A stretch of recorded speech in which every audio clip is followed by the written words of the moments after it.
First of all, I'd like to thank all of you for making this happen.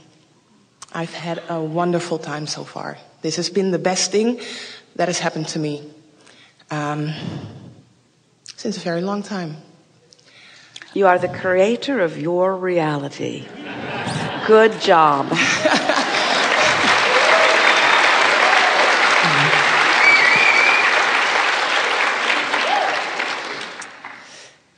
When I decided to attend this land cruise, people in my environment asked me, "Oh, that's so cool. What will you ask?"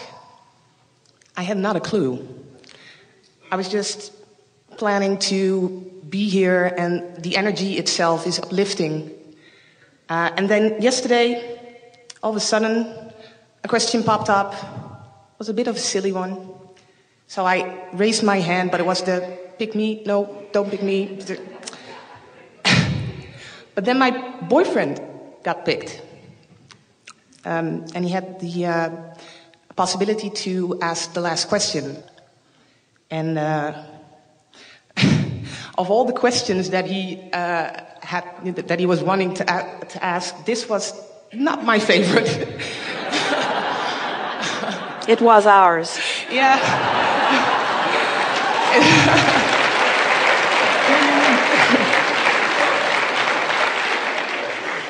It turned out to be the highlight of this vacation for me, because there was such a learning moment in it. And from that, my real question emerged. Because obviously I was afraid of the judgments of others. Him expressing how we live our life and what we do and how we party.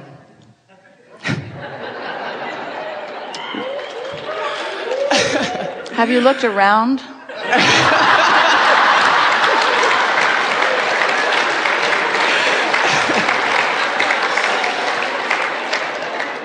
But the good thing about it is that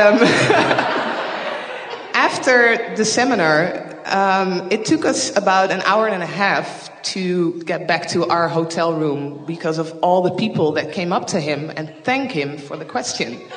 So I was afraid of being judged, but instead of that, he was being thanked. And from that, my real question is, because this is a situation here, but to be honest, in all of my life, I am pretty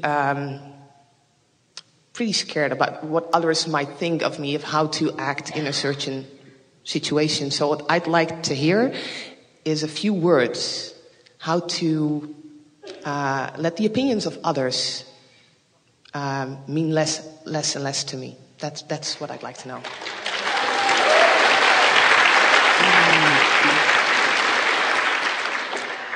Would you speak right to the heart of how it is that you all have summoned us to you?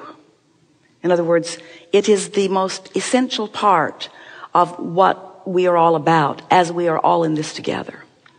Because everyone came forth with clear understanding of the contrast that they were coming into, knowing that that contrast would produce within them new seeds of desire which were essential for expansion and therefore essential for eternalness.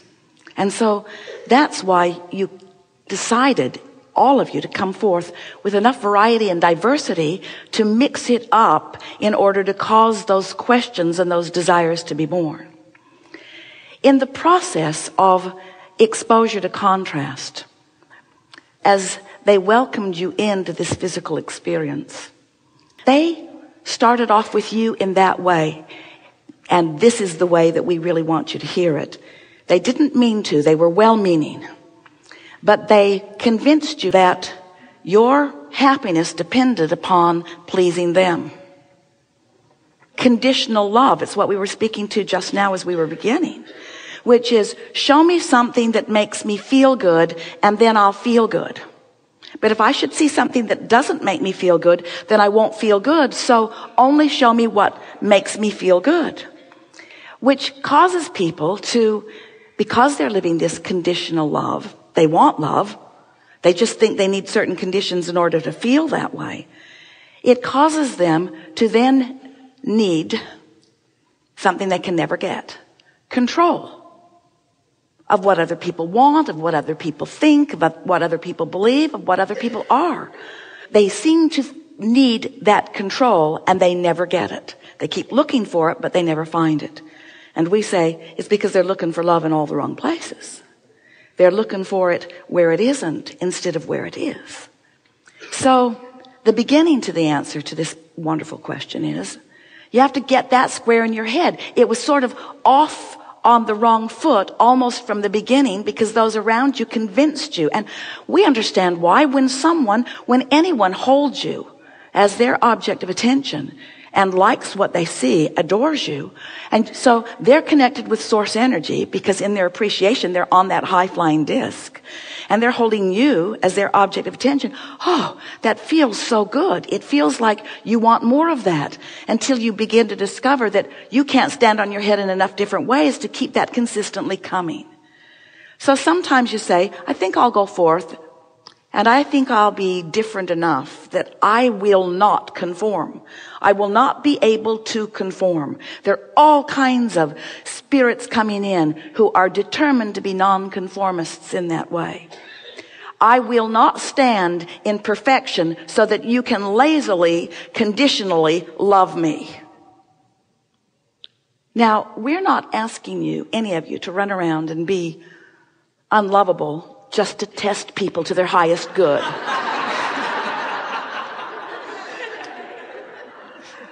But we're also really not encouraging you to try to conform to please them because it makes them weak, you see.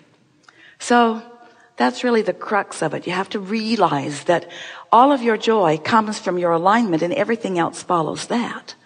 We like the words that you were offering about the inspiration that flows in other words, the impulse to ask the question. That was you reaching the vibration of where the solution is and feeling it but not quite being sure and feeling it and not quite being sure. That's that feeling of sensation, that feeling of inspiration, that feeling of impulse. That's that feeling of alignment that we've been talking about in all of these hours that we've been together. So the most important thing in no longer caring what anyone thinks is understanding that they don't know what they really think if they're not in tune with who they really are. So those opinions don't count. Those opinions don't count. Those opinions don't count. Those opinions don't count. Those opinions. Don't you want to go to the highest source of opinion? We would. We do. We are. And so then someone hits you with something that feels unpleasant. And rather than, we've been saying, don't let your feelings be hurtable. Let your feelings be un-hurtable. Well, that means you've got to be on the un-hurtable disc, which means you've got to be on the disc of alignment. You've got to be on that high-flying place. You've got to be tuned in, tapped in, turned on with who you are. And then even if something does occur, because it's a very diverse environment and you're moving around with a lot of people, and law of attraction is not going to bring you to a little cluster of people where there are only a handful. There are always going to be a lot of people around you. And those up closest to you, of course, are those that you're attracting with the strongest vibration. So something comes into your experience that doesn't feel all that good, but now you stand in your knowing and you acknowledge, hey, I don't hold this against you because you know not what you do. You don't know. You don't know, and it's not your fault in the sense that you're doing something wrong. We don't believe that anyone ever offers anything that is harmful or hurtful to another person deliberately. We think that they're swept up in a vibrational current that is causing inspiration that does not do who they really are justice.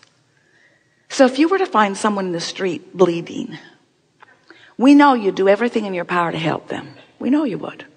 But when you find someone belligerent or uncaring or unkind or insensitive, you don't feel like helping him. You feel like getting away from them or kicking them to the curb. In other words, you don't feel kind toward them because in your attention to them, you've lost your connection and now they're controlling the disc you're on. you see. And we think that's the part that bothers you the most, is that it takes you from your alignment, and you don't want to be taken from your alignment. You want your alignment to be so shored up, and you just do it. A gathering like this is putting more of you in the place of doing that than your entire lifetime has provided you.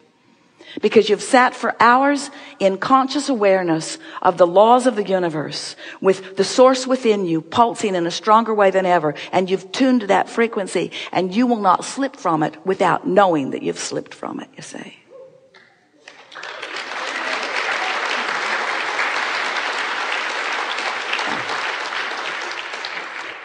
Esther says people are well-meaning.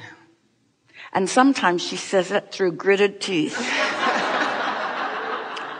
Because she has discovered a new sensitivity in this last year that has never been there before. And people are pretty damn insensitive. Because they know not what they do. But it is not their job to know. It's not their job to feather Esther's nest. It's her job to feather her nest.